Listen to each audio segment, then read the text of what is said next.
Imagine um lugar onde cada peça de mobília conta uma história única, transformando sua casa em um reflexo da sua própria jornada. Essa é a essência da Borum, móveis premium que levam o cotidiano a um patamar de sofisticação e significado. Agora, permita-me levar você a um cenário que parece saído de um conto de fadas, o imponente Winterthur, um majestoso domínio no coração de Delaware, entre Nova York e Washington. Hoje, esse palacete de 175 cômodos é um museu nacional, mas sua aura misteriosa persiste como um segredo bem guardado. Imagine um jardim encantado, onde árvores raras de todos os cantos do mundo foram meticulosamente plantadas para criar um espetáculo visual em qualquer estação. Um lugar tão cinematográfico que parece desafiar a realidade. Mas o que esconde esse paraíso? Rumores insistem que, sob seus jardins exuberantes, existe uma rede de túneis secretos. Que por trás das adegas centenárias há portas ocultas levando a um bunker blindado, equipado para resistir a um apocalipse nuclear ou até a uma guerra civil. Não é ficção. Antes de se tornar museu, Winterthur pertenceu a uma das famílias mais poderosas dos Estados Unidos, os Dupont. E foi justamente no pós-guerra, quando o mundo tremia ante a ameaça de um conflito atômico, que esse refúgio teria sido construído. Uma precaução extrema para quem tinha tudo a perder e muito a proteger. Hoje, falaremos de uma dinastia que moldou a história, os Dupont. Uma saga que começou com um jovem francês de origem nobre, mas empobrecida, e terminou com um império químico que domina o planeta. E confesso, quase fiz parte dessa história há 25 anos. Pierre Dupont nasceu em 1739, em uma França dividida entre a opulência da corte e a perseguição aos huguenotes, protestantes como sua família, obrigados a viver na sombra. Seu pai, Samuel, era um relojoeiro analfabeto, um homem que evitava chamar atenção, sobrevivendo à margem de um sistema que punia quem ousava pensar diferente. Sou apenas um artesão que mal conhece os números do relógio, diria ele, se questionado. Mas Pierre era outro, um garoto de inteligência voraz, ávido por conhecimento, com um dom para línguas e uma curiosidade que irritava a timidez paterna. Aos 12 anos, já dominava o francês e traduzia latim com facilidade. Sua única fraqueza? A saúde. Cocheava desde o nascimento, e um gesto de bondade quase lhe custou a vida. Ao cuidar de uma prima doente, contraiu varíola.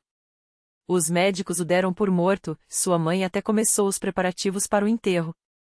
Mas, contra todas as expectativas, Pierre despertou, marcado pelas cicatrizes da doença e com a visão comprometida.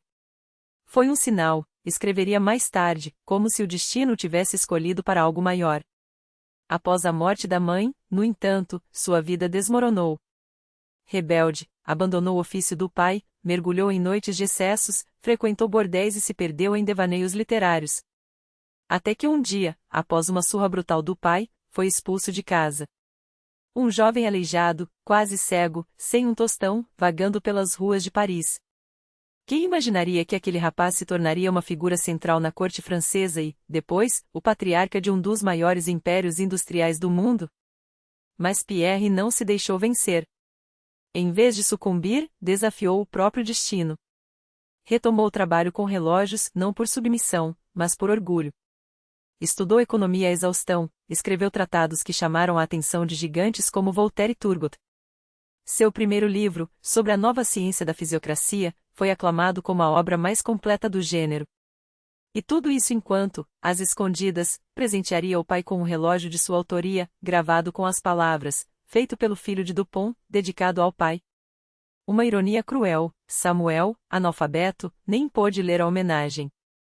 A história nos mostra que a necessidade de conexão é intrínseca ao ser humano. Desde sempre, sonhamos em nos comunicar além das distâncias, como se estivéssemos face a face. Os Jedi de Star Wars faziam isso com hologramas, nós, com tecnologias que revolucionam o modo como trabalhamos. E se eu dissesse que existe uma ferramenta capaz de unificar chamadas de vídeo, webinars, quadros interativos e mensagens em um só lugar? O Muitos Link não é apenas uma plataforma de comunicação, é um ecossistema inteligente. Com ele, você faz uma videochamada e, no mesmo instante, colabora em tempo real em uma lousa digital. Seu assistente de inteligência artificial registra automaticamente os pontos-chave da reunião, designa responsabilidades e até lembra você de mensagens não lidas. E o melhor, funciona com estabilidade mesmo nos lugares mais improváveis, como um elevador ou o metrô. Eu uso há anos e não troco por nada. Experimente hoje mesmo, o link está na descrição. Voltando a Pierre, nos anos 1760, com pouco mais de 20 anos, ele já mirava a corte. Precisava de um aliado influente, e encontrou em François Quesnay, médico da Marquesa de Pompadour e mentor dos fisiocratas. Sob sua tutela, Dupont refinou suas ideias, ganhando o respeito de intelectuais que moldavam a França. Mas sua verdadeira revolução ainda estava por vir e começaria do outro lado do Atlântico, onde o sobrenome Dupont se tornaria sinônimo de poder, inovação e, claro, pólvora. Enquanto a fisiocracia, essa escola econômica que levava a agricultura à espinha dorsal da riqueza nacional, ganhava força nos salões parisienses, a vida pessoal de Pierre Dupont des Nemours seguia um script quase tão calculado quanto suas teorias. Em 1763, ele desposa uma prima distante, uma jovem de linhagem nobre cujos dotes sociais compensavam a ausência de paixão arrebatadora. Não era um casamento de contos de fada, mas uma aliança estratégica e, como toda boa estratégia, renderia frutos. Em 1767, nasce Victor Marie, o primogênito. 4 anos depois, chega Eleutéry Irene, o segundo filho, aquele cujo nome seria gravado não nos registros da nobreza decadente, mas nos alicerces de um império que perdura até hoje. Para entender como um jovem chamado Irene se tornaria o arquiteto de uma dinastia industrial, porém, é preciso retroceder à infância que o moldou. Aos 12 anos, seu pai já não era mais um mero observador dos bastidores do poder. Pierre Dupont de Nemours havia se tornado o inspecteur-général do commerce sob Luís XV, um título pomposo para uma função ainda mais poderosa. Era o homem das sombras, o diplomata que tecia acordos nos corredores do palácio enquanto a corte se distraía com intrigas. Um exemplo? Em 1783, foram suas mãos invisíveis que ajudaram a costurar o Tratado de Paris, forçando a Inglaterra a reconhecer a independência dos Estados Unidos. Um triunfo que, sozinho, já garantiria seu lugar na história. Mas Luís XVI, sempre atento aos jogos de status, quis mais. Em 1784, acrescentou a de Nemours ao sobrenome da família, atando-a simbolicamente à cidade de Nemours, onde viviam. Um detalhe aparente, uma promoção real. Aos olhos da aristocracia, os Dupont não eram mais apenas burgueses enriquecidos, agora, carregavam o peso de um nome que soava como nobreza de fato. Foi nesse círculo rarefato que Irene cresceu, respirando os ares de um mundo em ebulição.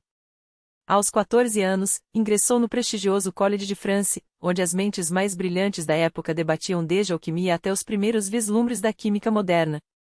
2 anos depois, seu pai, sempre ávido por reformas que modernizassem a França sem derrubá-la, uniu forças com o químico Antoine Lavoisier, sim, aquele Lavoisier, o pai da química moderna, para reestruturar a Régie des Poudres et Salpêtres, o órgão real responsável pela produção de pólvora. E foi aí que Irene encontrou sua vocação.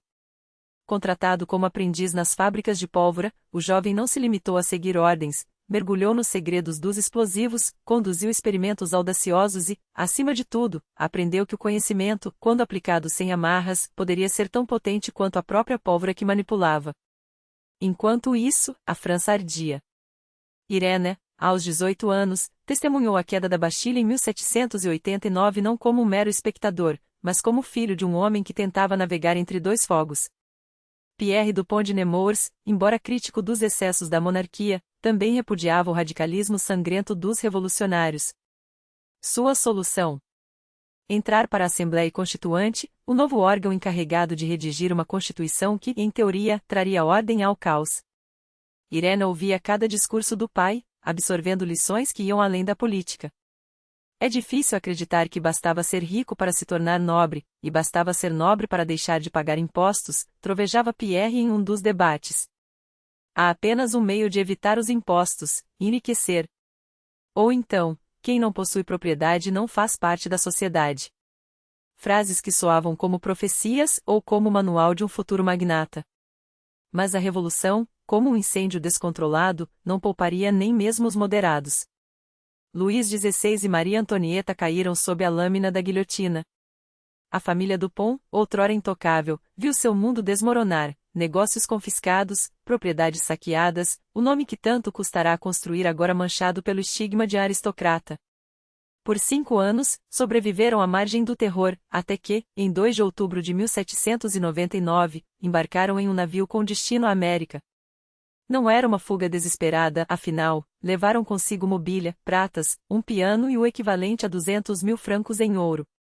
Mas a travessia seria um batismo de fogo. O navio, danificado, levou 13 semanas para chegar a Newport, Rhode Island, em vez das 8 previstas. Os mantimentos acabaram. Os registros familiares, discretos, mencionam ratos cozidos nos últimos dias. Quando finalmente pisaram em solo americano, no primeiro dia de 1800, o que os recebeu não foi uma multidão, mas uma casa de fazendeiro vazia, com a mesa postas para um almoço abandonado. Famintos, devoraram a comida.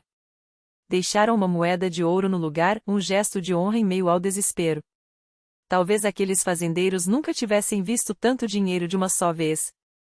Irene, então com 28 anos, era o único da família com energia para reconstruir. Seu irmão mais velho, Victor, não tinha ambição pelos negócios. Seu pai, aos 60, já não tinha a mesma vitalidade. Caberia a ele, o químico, o sonhador, o homem que entendia o poder da pólvora, transformar o exílio em oportunidade. E foi numa caçada, quando as armas dos companheiros falhavam repetidamente, que um amigo lhe lançou o desafio: você estudou química na França. Por que não produz pólvora aqui e se torna o melhor do ramo? Irene não precisou de segunda chance. Encontrou investidores, incluindo um velho conhecido, Thomas Jefferson, agora presidente. Comprou 95 acres às margens do rio Brandivine, em Delaware, terra que, ironicamente, ainda hoje abriga a sede da DuPont.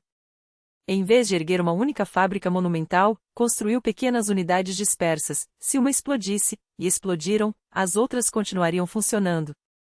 Importou equipamentos da França, aplicou seus conhecimentos e, em 19 de julho de 1802, fundou a DuPont de Nemours and Company. O resto?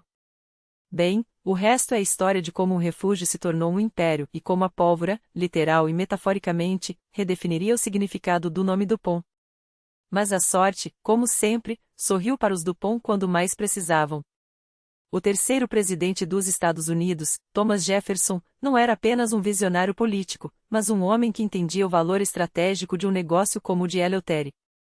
E quando o governo americano precisou de pólvora, muito pólvora, não hesitou. O primeiro grande contrato da jovem nação foi assinado com a DuPont de Nemours and Company. Não qualquer contrato, mas o contrato, aquele que transformaria uma pequena operação familiar em um pilar da indústria americana. Enquanto a Europa ardia em guerras napoleônicas, os Estados Unidos apostavam suas fichas em um refugiado francês que, ironicamente, havia traído Bonaparte em 1814, juntando-se ao governo provisório que depôs o imperador e o exilou em Elba. Quando Napoleão retornou, o velho Dupont já estava a salvo, do outro lado do Atlântico, na casa do filho, onde morreria em 1817. E aqui está a ironia da história. Enquanto a França de Bonaparte lutava contra a Rússia, os canhões russos disparavam com pólvora DuPont. O destino, ou talvez apenas o bom senso comercial, também sorriu durante a Guerra Anglo-Americana de 1812, aquela que os americanos chamam de Segunda Guerra de Independência. Contratos milionários caíram no colo da empresa ainda em seus primeiros anos, garantindo não só lucros, mas uma reputação inabalável. Mas Eleuthère não era o homem de se acomodar. Cada dólar reinvestido, cada expansão calculada, cada risco assumido, mesmo quando os riscos explodiam, literalmente. Os acidentes nas fábricas eram tão frequentes que os moradores locais nem precisavam comprar jornais para saber se estava havendo uma guerra, bastava ouvir os estrondos. Em março de 1818, uma explosão ceifou a vida de 8 trabalhadores. Para os vizinhos, era rotina. Para os DuPont, era o preço do progresso. E que família era essa, afinal? Uma dinastia tecida com fios de ambição, disciplina e, sim, uma pitada de endogamia. Eleuthère e sua esposa tiveram 8 filhos e 24 netos. Seu irmão, Victor, era a ovelha negra menos interessado em pólvora, mas em lã, administrando fábricas têxteis antes de se mudar para Filadélfia. Enquanto isso, os Dupont viviam em seu próprio mundo, casando-se entre primos, construindo suas casas ao lado das fábricas e trabalhando ombro a ombro com os operários. Não por caridade, mas por orgulho, eles compartilhavam os mesmos riscos, as mesmas cicatrizes. Dizem que, em suas casas, as camas não ficavam encostadas nas paredes, não por estética, mas por precaução. Com tantas explosões, um quadro pesado poderia se tornar uma bala perdida. Os locais, é claro, adoravam enfeitar as histórias com fantasmas, espíritos de operários mortos vagando pelos corredores, a maldição dos Dupont, que viviam de formas diferentes, mas morriam do mesmo jeito. Victor faleceu de um ataque cardíaco em uma rua de Nova York em 1827. 7 anos depois, Eleutério desabou no mesmo local, levado para o mesmo quarto de hotel onde o irmão havia morrido. Uma coincidência macabra? Ou o peso de um legado que cobrava seu preço? A morte de Eleutério não entregou as rédeas a seu filho Alfred, o intelectual da família. O homem era um cientista, não um magnata. Sua obsessão por segurança e eficiência quase afundou o negócio até que, como em um roteiro já escrito, o irmão mais novo, Henry, assumiu o comando. Formado em West Point, o general Henry ou Amboss Henry, como era conhecido, impôs ordem com mão de ferro. Disciplina militar, expansão agressiva, zero tolerância a desperdícios. E, claro, a sorte novamente sorriu. Em 1853, eclodiu a Guerra da Crimeia. Embora os Estados Unidos fossem neutros, o conflito foi um presente envenenado para os Dupont. Enquanto a Europa sangrava, a América vendia pólvora, armas, suprimentos. Em 1857, Henry garantiu um contrato monumental com o governo russo, abastecendo o fronte no Extremo Oriente. Mas foi em 1861, com a Guerra Civil Americana, que a empresa decolou de vez. Henry não era apenas um homem de negócios, era um homem de princípios.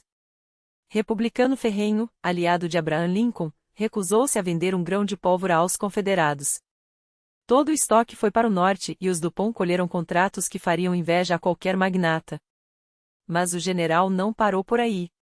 Exigiu que todos os homens de Delaware jurassem lealdade à União ou entregassem suas armas.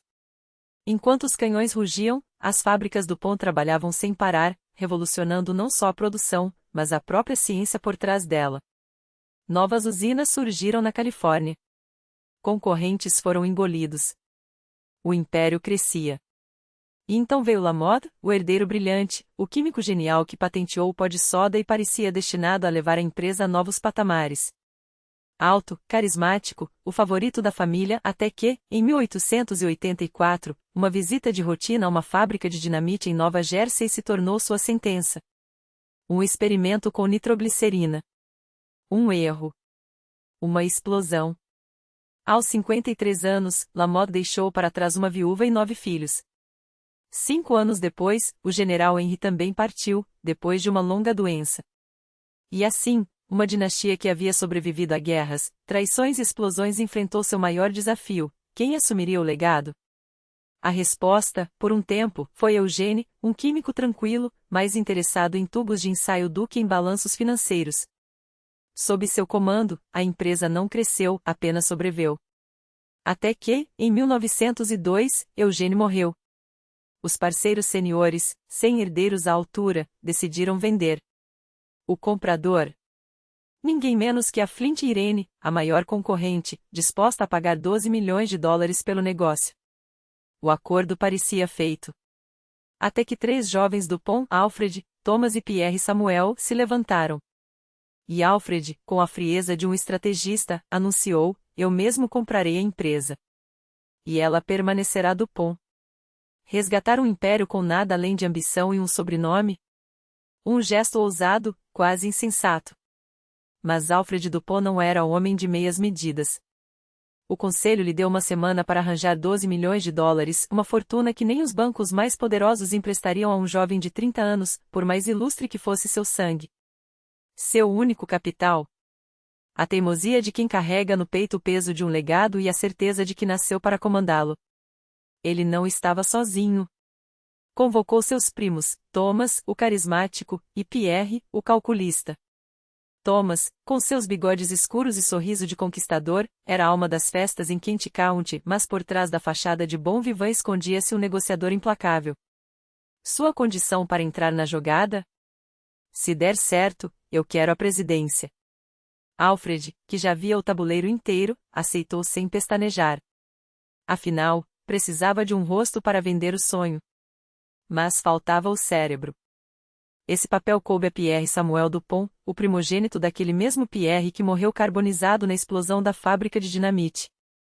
Aos 14 anos, ele já era pai de 8 irmãos mais novos. Lá aos 32, era um gênio financeiro capaz de transformar dívidas em oportunidades.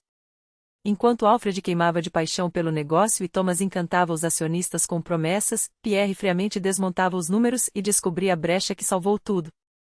Foi numa noite de uísque e papéis espalhados sobre a mesa que Thomas, entre risadas, jogou a ideia que mudaria tudo. E se, em vez de dinheiro, oferecermos ações de uma empresa que ainda nem existe?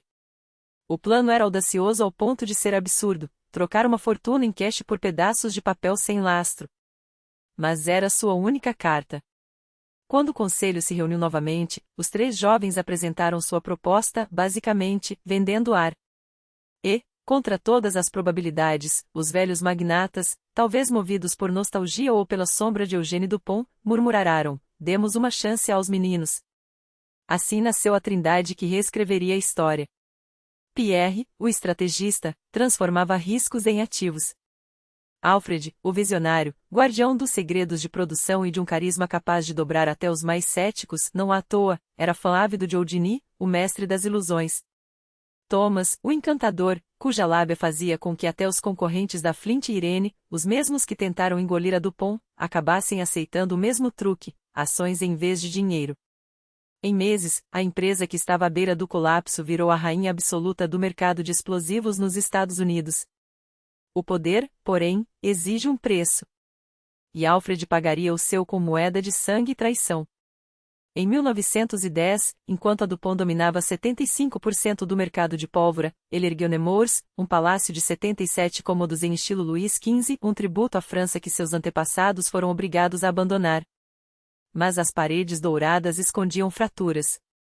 Na juventude, Alfred e seu irmão mais novo se apaixonaram pela mesma mulher, Bessie Gardner, filha de um professor de Yale.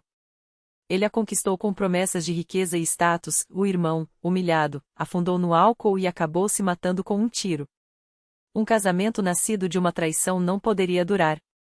Quando Alfred abandonou a primeira esposa para se casar em segredo com a prima Alice, sua própria cunhada, a família o declarou pária.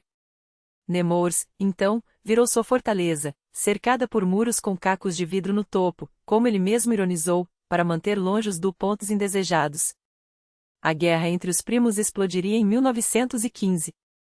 Enquanto tomava café, Alfred leu no jornal que seu Pierre, o gênio das finanças, havia sido eleito presidente da Dupont, depois de comprar as ações de Thomas. A traição foi pública, escandalosa. Pela primeira vez na história da dinastia, um Dupont processava o outro. Os jornais se deliciaram, Dupont versus Dupont, a batalha que abalou a América. Mas por trás das manchetes havia algo mais sinistro, uma família onde maridos não falavam com esposas, primos se esfaqueavam pelas costas, e o único laço que restava era o nome estampado nas ações. Enquanto isso, a Dupont prosperava, ironicamente, graças à mesma guerra que enriquecia a empresa.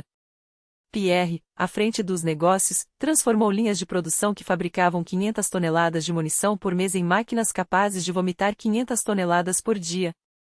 Os lucros astronômicos, 250 milhões de dólares em 4 anos. Mas Pierre sabia que guerras terminam. E quando os canhões se calaram, ele já tinha um plano B, diversificar. A Dupont passou a produzir tintas de secagem rápida, celofane, rayon, aditivos para combustível, inovações que, em poucos anos, fariam sombra até a Ford. Seu maior golpe, no entanto, veio em 1920, quando assumiu a presidência da General Motors. Em 3 anos, transformou uma empresa à beira do caos no maior império automobilístico do mundo. Enquanto isso, sua vida pessoal era um deserto. Solitário, quase monástico, Pierre só teve olhos para uma mulher, sua prima Alice Belling, que o amou em silêncio por 23 anos antes que ele, finalmente, se rendesse. Seu único amigo? O motorista Lewis Mason, cuja morte por gripe o abalou mais do que qualquer batalha corporativa. Alfred, por sua vez, se refugiou na filantropia e nos laboratórios. Homem de mais de 200 patentes, incluindo o primeiro locomotivo a gasolina dos Estados Unidos, ele morreria em 1935, legado à parte, enterrado no campus da Universidade de Delaware, como se quisesse escapar até do próprio nome. Mas a história da Dupont não era sobre eles. Era sobre o que acontece quando ambição, genialidade e uma pitada de loucura se encontram e como, no fim, até os impérios mais sólidos são feitos de dinamite e fraturas. Pierre investiu mais de $1 milhão na construção de um hospital em memória de Alfred, mas, apesar de administrar ativos colossais, seguia sendo um romântico discreto, um homem que preferia a sombra dos laboratórios ao brilho dos holofotes. A América, porém, não estava mais para romantismos. A Grande Depressão havia chegado, e com ela, uma mudança brutal no ar. Os Dupont, outrora orgulho nacional por gerarem milhares de empregos e por terem trabalhadores que se ufanavam em vestir a mesma camisa, viram-se repentinamente transformados em vilões, uma família que enriquecia com a guerra e a morte. A acusação, cruel em sua simplicidade, partiu do senador Gerald Nye, e ecoou como um tiro no escuro.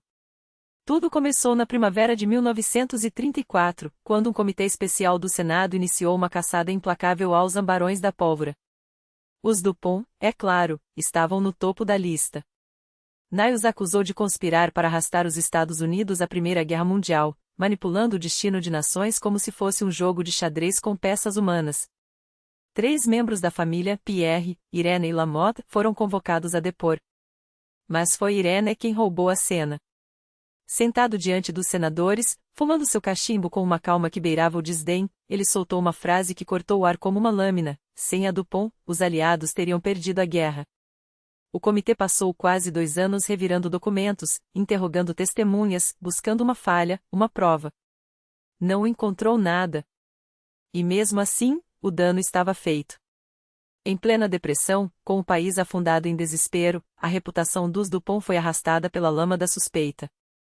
Até o presidente Franklin Roosevelt, mestre da retórica populista, não resistiu à tentação de chutar o adversário caído.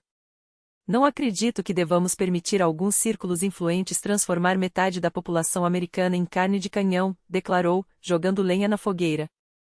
A guerra entre a Casa Branca e os Dupont escalou.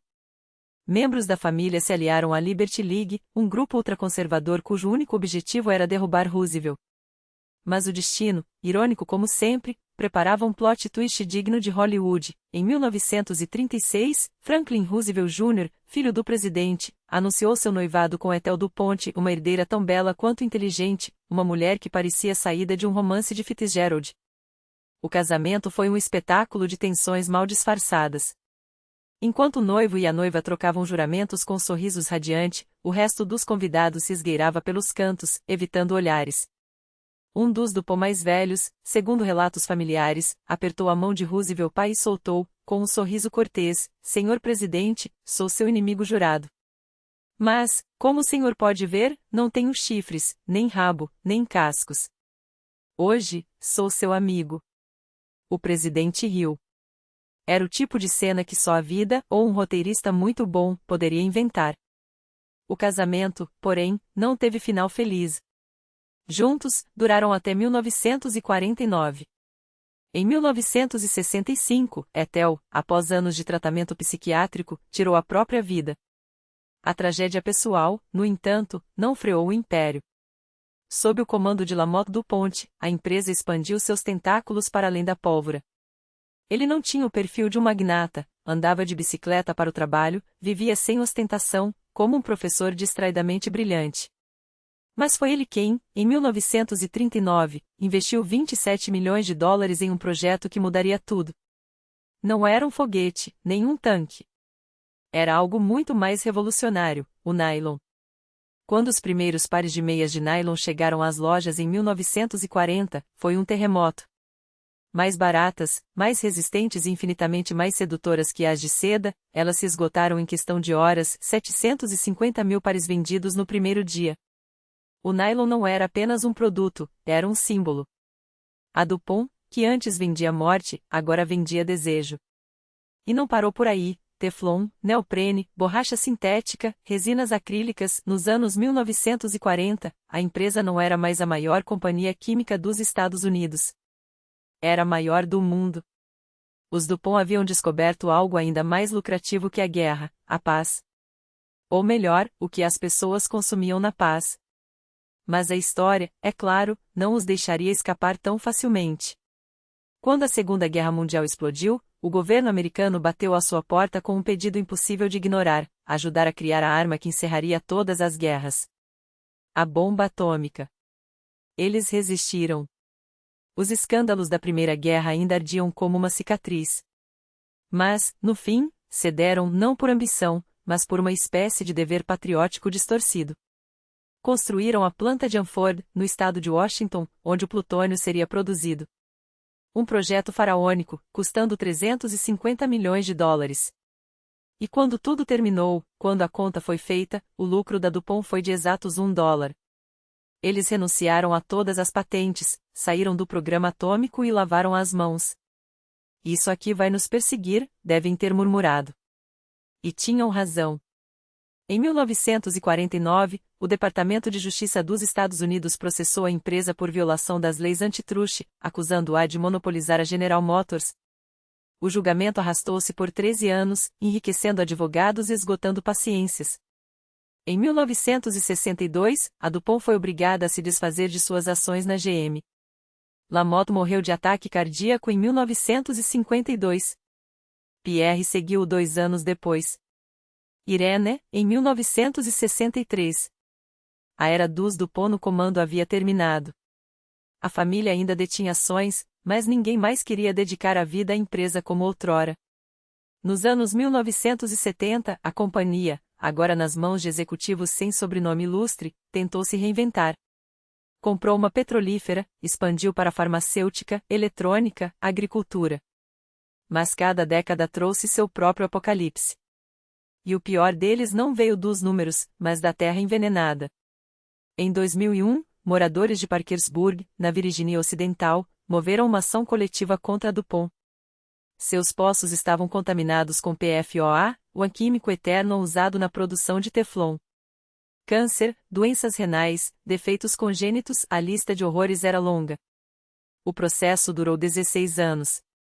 A empresa pagou $671 milhões em indenizações, mas o dano à reputação foi irreversível. Até Hollywood se apropriou da história. Dark Waters transformou o escândalo em drama, e a DuPont, mais uma vez, em sinônimo de ganância sem rosto. E é aqui que a história quase me engole. Em 1997 ou 1998, a memória falha nos detalhes quando o tempo passa, eu tinha 19 anos e trabalhava vendendo álcool para a Seagramon, a gigante canadense que, na época, era um império de marcas e excessos. Fui enviado para um treinamento corporativo, onde conheci Edgar Bronfman Jr., herdeiro excêntrico de um legado construído sobre o uísque e ambição. Ele não era apenas um executivo, era um homem obcecado por Hollywood. Produzia filmes, escrevia roteiros, atuava em papéis secundários. E, como todo visionário com dinheiro demais, começou a comprar estúdios. Os lucros da Seagramon, que vinham do álcool, foram drenados para alimentar seu sonho cinematográfico. Até que, como sempre acontece, o dinheiro acabou. E o império, construído sobre garrafas e sonhos, começou a ruir. Mas o que isso tem a ver com a DuPont? Ah, é aqui que a ironia se torna cruel. Porque, enquanto eu aprendia as entranhas da Seagramon, observando de perto como o império se desmonta por puro excesso de ambição, não fazia ideia de que, décadas antes, os DuPont haviam escrito o mesmo roteiro, só que com químicos no lugar de uísque, e com um final ainda mais explosivo. E então me disseram, mas seria ótimo se você visse como a DuPont atua nos mercados emergentes, como abrem fábricas, como dominam a distribuição de tintas.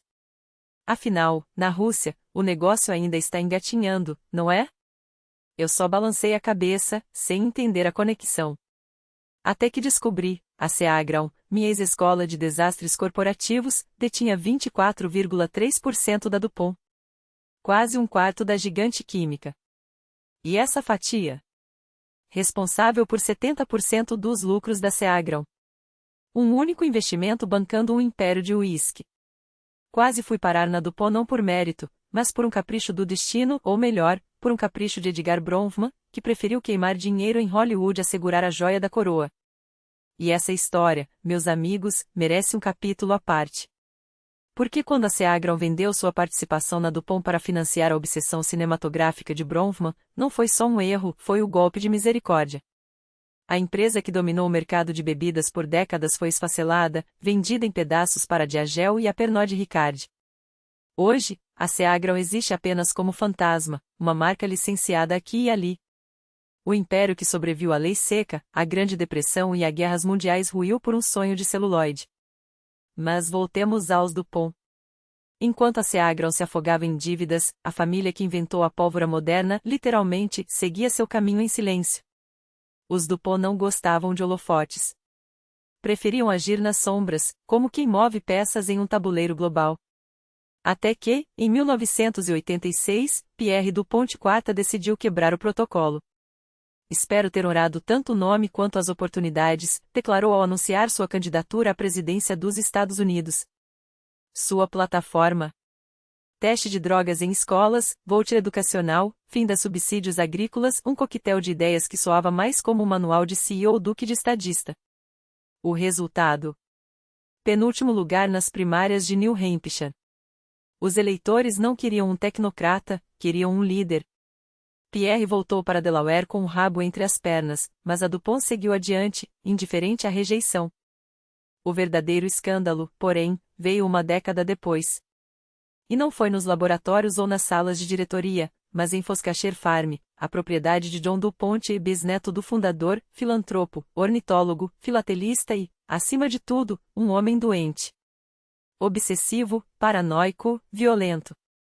Em 1996, ele atirou e matou Dave Schultz, campeão olímpico de luta livre, a sangue frio. Depois, trancou-se em sua mansão como um barão louco, enquanto a SWAT cercava o local. A polícia cortou a energia, e John, em um gesto de ironia macabra, saiu para consertar a caldeira, só então foi preso. Durante o julgamento, vieram à tona anos de abuso contra a esposa, delírios sobre entidades em que o perseguiam, e um padrão de comportamento que gritava: isso ia acabar em tragédia. Condenado a 30 anos, John Dupont morreu na prisão em 2010, fechando com chave de ouro um capítulo sombrio de uma dinastia que começou com um moinho de pólvora às margens do rio Brandivine. A Dupont, porém, seguia imperturbável. Em 2015, fundiu-se com a Dow Chemical, num casamento de titãs que, 4 anos depois, gerou 3 novas empresas, uma delas ainda carregando o nome Dupont, embora sem um único herdeiro no comando. Hoje, eles produzem desde materiais para roupas esportivas até soluções de biotecnologia, mas a era dos barões da química acabou. Em 1982, a Forbes listou 28 Duponts entre os 400 americanos mais ricos. Hoje, a fortuna da família, estimada entre US$ 16 e 150 bilhões, está diluída em mais de 1.000 descendentes, muitos deles tão distantes do negócio quanto um acionista comum. E assim termina a saga: uma família que inventou o nylon, dominou a Wall Street, quase elegeu um presidente e gerou um assassino, tudo enquanto o mundo comprava seus produtos sem sequer saber quem estava por trás. O velho Pierre Dupont de Nemours, o refugiado da Revolução Francesa, olharia para esse legado com orgulho, e talvez um arrepio. Porque o poder, como a pólvora, queima quem não sabe manejá-lo.